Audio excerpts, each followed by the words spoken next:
Hello, everyone, and welcome to Chapter 1, the very first chapter of EMT school, and it is EMS Systems. So just a little introduction. This is the text. It's going to be your primary resource for the EMT course. It's right there on the left of your screencast. It's the 12th edition of Emergency Care and Transportation of the Sick and Injured. It's going to discuss what is going to be expected of you in the course and the requirements that you have to meet in order to be licensed or certified as an EMT in most states. And we're going to discuss that throughout this lecture. So it discusses also the differences between first aid training, Department of Transportation, your emergency medical responders training course, and training courses as an EMT, advanced EMT, and paramedic. So it's also going to talk about EMS as a system. And Chapter 1 is also going to discuss some key systems and components. Okay, so let's get into it. Your course description. EMS is a system. And so what does that mean? That means that it consists of a team of healthcare professionals, and it's going to provide emergency care and transport. It's also governed by state laws, and we're going to talk about some of those this evening or this morning, whenever you're watching this.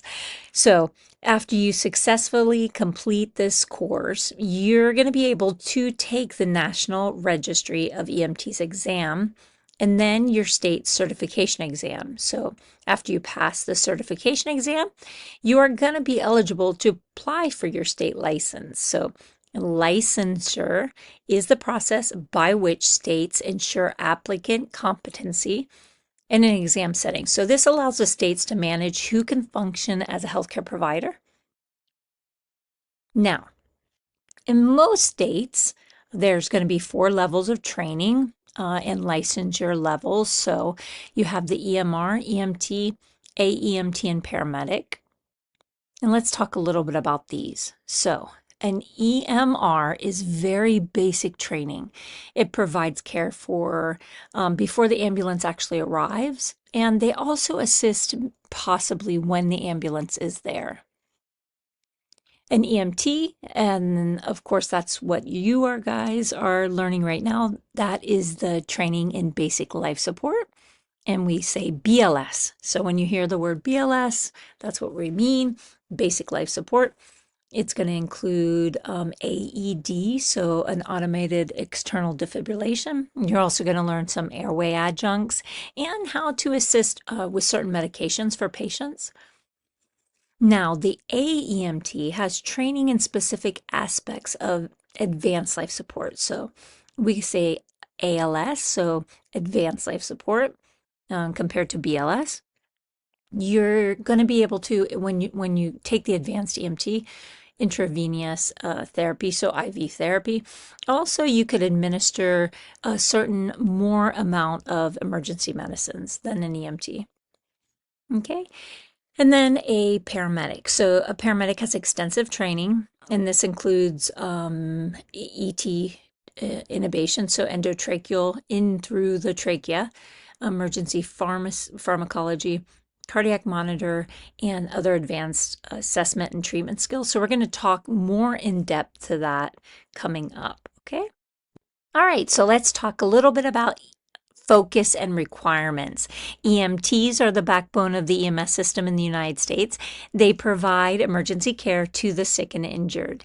Now, as far as license requirements, it's not extremely exciting, but you guys have all gone through this, and so you probably already know the requirements are going to vary from state to state, and they are generally, the requirements are to be licensed and employed as an EMT. You have to have a high school diploma or equivalent, proof of immunization, successful completion of background check or drug screening, a valid driver's license. Also, you have to complete a basic life support CPR course, and in order to be licensed, you have to complete a EMT course. You have to pass the certification exam and also a practical exam, and you have to demonstrate mentally that you're mentally and physically able to safely perform the task and functions of an EMT. And you have to be in compliance with other state and local and also employer provisions as well. Now, there is American Disabilities Act and it's ADA. You need to understand that it protects people with disabilities from being denied access to programs and services. Now, this prohibits employers from failing to provide full and equal employment to the disabled.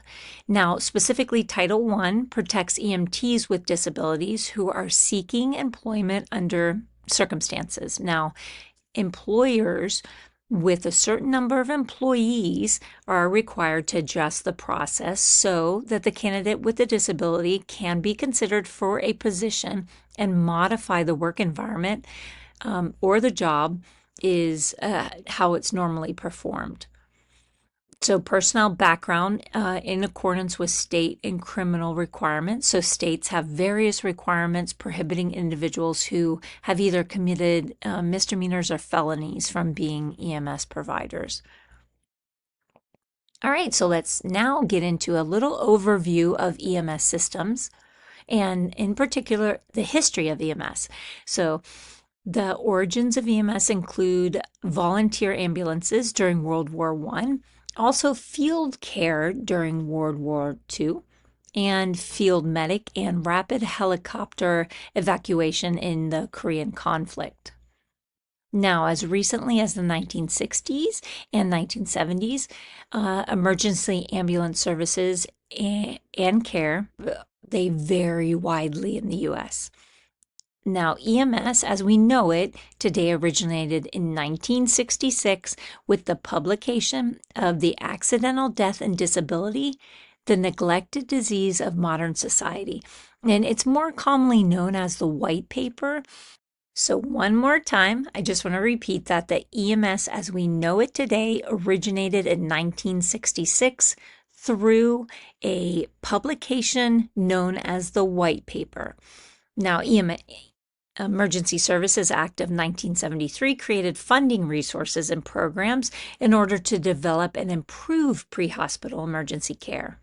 And DOT, so the Department of Transportation, published the very first EMT training curriculum in 1970s. And the American Academy of Orthopedic Surgeons prepared and published its first EMT textbook in 1971. Now, if you did not know it, that is the book that you have in the book that I showed on the very first slide. That is the 12th edition of that very first textbook.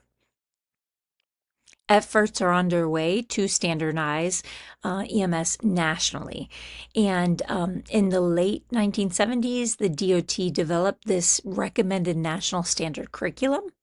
During 1980s, many areas advanced those national curriculums by adding EMTs with advanced levels of training who can provide key components of ALS care and advanced life-saving procedures. Then in the 1990s, the National Traffic Safety Administration developed the EMS Agenda for the Future. So this is a document with a plan to standardize the levels of EMS education and providers. Then in 2019, the NHSTA revised that agenda for the future and published the EMS Agenda for 2050. Okay, so let's get into the levels of training. Now there's federal, state, and local levels of training. And so just to understand it, the National EMS Scope of Practice Model, it provides guidelines for EMS skills. And so the document provides an overarching guideline for the minimum skills each level of EMS provider should be able to perform. Now, at the state level, those laws regulated EMS provider operations as well. Then finally, at the local level, it's the medical director who provides a daily oversight and the support to that EMS personnel. And this slide, it shows you basically how the medical direction day-to-day national scope in the state EMS office. Now we practice directly in the center of that, of those circles colliding. Okay, so public BLS or basic life support and immediate aid, millions of people are trained in BLS and CPR. And they also, AEDs, so automated external defibrillators, are also used by lay people. EMRs, now this is the emergency medical responders that we talked about earlier. We said we were going to kind of get more in depth into that. Now, law enforcement officers, or say that you went to fire school and you had to learn first responder, so that's emergency medical responder. Park rangers, ski patrol. EMR training provides these individuals with skills to initiate immediate medical care and assist with EMTs on their arrival. So the course focuses on providing immediate BLS and urgent care with limited equipment. And then the next level is going to be what we're here for, and this is the emergency medical technician. It's a course that requires between 150 to 200 hours of education. And the EMT possesses the knowledge and skills to provide a very basic emergency care together with any other EMTs who have responded, assumes responsibility for the assessment, care, packaging, and transport of the patient. And that is what you're going to learn. Then you step up from the EMTs and you have an advanced EMT. That's the next level of training that is recognized. The advanced EMT course, it's going to add knowledge and skills specific to advanced life support. Remember, we said ALS is advanced life support. This is going to be IV therapy, advanced airway adjuncts, and administration of a limited number of medicines. And then finally, you have paramedics, and that is the highest level of pre-hospital provider training. It is an extensive course, and the course hours range from 1,000 to more than 1,300 hours. Now, that's divided, just like EMT, between course and internship training. The course may be offered within the context of an associate's or a bachelor's degree program, and it covers a wide range of advanced life support skills. Okay, so let's talk about the components of the EMS system. Remember, earlier in this screencast, we said EMS is a system. And so we're going to go through basically the components of that system. Now, EMS Agenda of the 2050 outlined 5 components. And the first one is going to be a comprehensive, quality, and convenient care. The second one is evidence-based clinical care. Third is going to be well-rounded, efficient care. 4 is preventative. And the 5th one is a comprehensive and easily accessible patient records. Now, public access is also in the EMS system. So obviously, if you think about it, you have to be able to easily access emergency care. And so the 911 system is the public safety access point. You're also going to hear a lot about EMD. Now, what that is it's an emergency medical dispatch, and it's a system that has been developed to assist dispatchers in providing callers with medical instructions until EMS arrival. Also, you're going to have mobile apps, and they allow lay people trained in CPR to be alerted of a cardiac arrest, maybe that's in their area, or the location of nearest AED. Okay, so the next area in the EMS system is going to be human resources. And of course, this focuses on the people that deliver the care. And the EMS Agenda of 2050, it encouraged the creation of an environment where people want to work and they turn their passion into a rewarding career. Okay, so the next part of the EMS system we're going to talk about is the actual medical director. Now, this is really a major component to this system. It is the physician who authorizes the EMT to provide the medical care in the field. Now, the medical director is the ongoing working liaison between the medical community, hospitals, and EMTs in the service. So appropriate care is described in standing orders and protocols. Now, protocols are described in a comprehensive guide detailing our scope of practice, so the EMT scope of practice, whereas standing orders are part of protocols and designate what the EMT is required to do for a specific complaint or condition. Providers are not required to consult medical direction before implementing standing orders. So there are medical control can either be offline or online, and it's exactly how it sounds. If it's offline, it's going to be standing orders, indirect, and through training and supervision. And online is direct. Basically, it's directly when a physician gives you directions over the phone or a radio. The next part of the EMS system is going to be the legislation and regulation. And so, although each EMS system, medical direction, and training programs has some latitude in its training, protocols, and practices, most have to follow state legislation, rules, regulations, and guidelines. So, a senior EMS official is usually in charge of necessary administrative tasks such as scheduling, personnel, budgets, purchasing, vehicle maintenance, and daily operations of the ambulances and the crews. The next part of the EMS system is the integration of the health services. Because we are pre-hospital care, care should be continued in the emergency department to ensure that the patient receive the comprehensive continuity of that care. This is something that is developing in the United States. So this is a mobile integrated healthcare.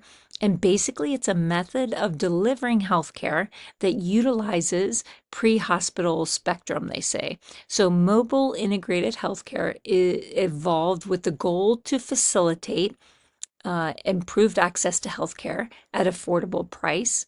And so basically, healthcare is provided within the community rather than at a physician's office or hospital by this team of healthcare professionals. Okay, so talking a little bit more about the mobile integrated healthcare, it's a branch of healthcare and it's evolution causing basically of additional training levels for EMS providers. So there is community paramedicine. This is which experienced paramedics receive advanced training to equip them to provide services within their community. So this is still developing. In addition to the patient care as that the paramedic would provide, they provide services by community paramedics, including like health evaluations or monitoring chronic illnesses. Also, maybe obtaining lab samples or administering immunizations. Okay, so EMS as a system also includes information systems, and this is the computers used to document the patient care. And electronically, they could be stored information used to improve care. And evaluation is part of the system. This is done usually by the medical director because they're responsible for it, for maintaining quality assurance program. And not just a culture, but it promotes a learning culture that holds employees accountable for behavioral choices by balancing fairness and accountability. So we're going to talk a little bit more about that. Now, CQI, it is continuous quality improvement. And basically, what it does, like I said, the medical director is responsible for ensuring that this happens. It reviews and performs basically an audit of the whole system. It identifies areas of improvement. And it can also help with training. So it basically identifies and tries to minimize errors, and that's the goal. And it uses a plan, do, study, act cycle, basically. So it's a evaluate, plan, study, and actually train. All right, so patient safety, to minimize medical errors that occur as a result of rules-based failure or a knowledge-based failure or a skills-based failure or any combination of them. So it requires the efforts of both EMS agency and EMS personnel. And then the system, as an EMS system, it also has to be financed. So finance systems, they vary depending on which organization is involved, obviously. So personnel may be paid. They could be volunteer, or they could be a mix of paid and volunteers. And EMTs, they also can be asked, part of that system financed, as you might have to gather insurance information or get signatures, or sign documents about HIPAA notifications, also obtain written personnel or permission from the patients to bill maybe their health insurance company. So that is part of the EMS systems as well. Okay, talking a little bit more about system finance, just a little need to know. In 2020, the Centers for Medicare and Medicaid implemented a program called Emergency Triage, Treat, and Transport. So it's ET3. And basically, it was for reimbursing EMS systems for providing the right patient care at the right time. So it was set up a payment model for patient transport to alternative destinations such as urgent care or a doctor's office or on-scene treatment with no transport. Okay, now we're going to talk in the EMS system. You also have the educational part of that, of course, and that's what you're going through right now.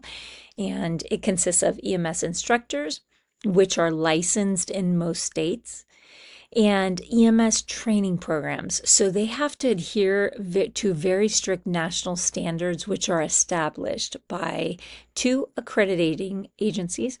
So there's the Committee on Accreditation of Educational Programs for Emergency Medical Professionals, that's COAMPS, and the Commission on Accreditation of Allied Health Education Programs. So frequent continuing education, refresher courses, and computer-based or mannequin-based education exercises are measures that are also intended to maintain and update an EMT skills and knowledge.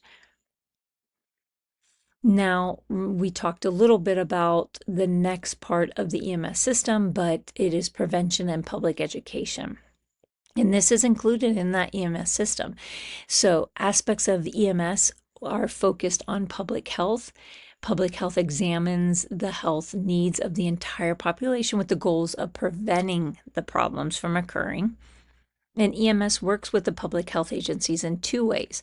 So the primary prevention focuses on strategies to prevent the event from ever happening. So maybe pool safety or installing car seats. And then the secondary prevention occurs after the event has already happened. So the question is, how can we decrease the effects of the event? Like helmets and seatbelts are examples of secondary prevention. Okay, and here's some examples of some public health accomplishments. So vaccination programs, helmet laws, sewage systems, and you could see on the table.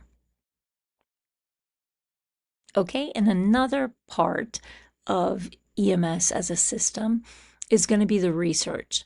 And so basically, this helps determine how to shape and impact the EMS on the community. It's evidence-based, and it focuses on procedures that have proven useful in improving patient outcomes. So many EMS systems and states consult the National Model EMS Clinical Guidelines from the National Association of State EMS Officials. And these guidelines are based on the review of current research and expert consensus. All right, so let's talk about what you're here for and some roles and responsibilities of the EMT. And I said it earlier, they're healthcare professionals, either if they're paid or volunteers. And the roles and responsibilities of an EMT are you have to keep the vehicles and equipment ready for emergency, ensure the safety of yourself, your partner, the patient, and then bystanders. So you have to be familiar with the emergency vehicle operations, be an on-scene leader, perform an evaluation also on scene. You have to call for additional resources, and we're going to talk through that throughout the chapters. You have to gain access to the patient, also perform a patient assessment. You have to give emergency care to a patient while waiting the arrival of additional medical resources. Also give emotional support to the patient. You have to maintain continuity of care by working with other medical professionals. So in passing over care to the paramedic or passing it over to the nurse or to the physician, you have to uphold your medical and legal standards, ensure and protect patient privacy. You have to give support to the admin and constantly continue your development professionally. You have to cultivate and sustain community relations and give back to profession.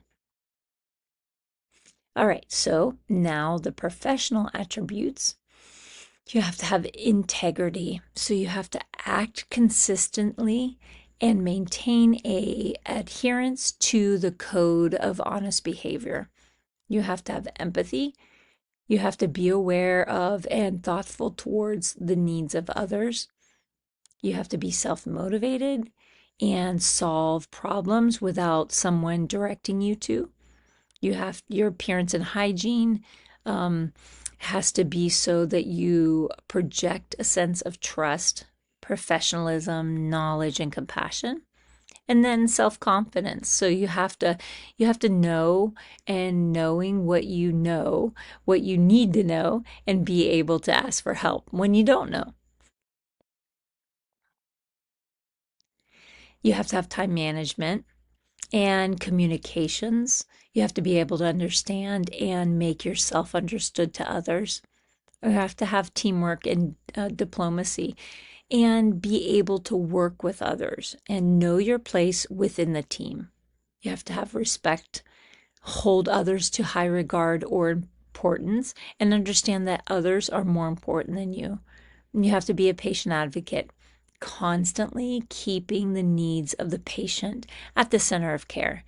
And careful delivery of care, so you have to pay attention to the details and make sure that what is being done for the patient is done as safely as possible. Okay, so most patients are going to treat you with respect, but some might not. Yet every patient is entitled to compassion, respect, and the best care you could provide. As healthcare professionals, EMTs are bound by patient confidentiality, and what this means is that the patient privacy must be protected. Findings or disclosures made by the patient should be discussed only with those treating the patient and in limited situations as required by law with police or other social agencies. And we're going to talk about that later in the chapters. Protection of patient privacy has drawn national attention with the passage of the Health Insurance Portability and Accountability Act. So get to know that it's HIPAA. And once again, that's the Health Insurance Portability and Accountability Act. Okay, so this concludes the chapter 1, and I appreciate all of you listening to the screencast. If you have any questions or comments, go ahead and just put it down in the comment section, and I will answer it as soon as I see it. And thank you for this evening.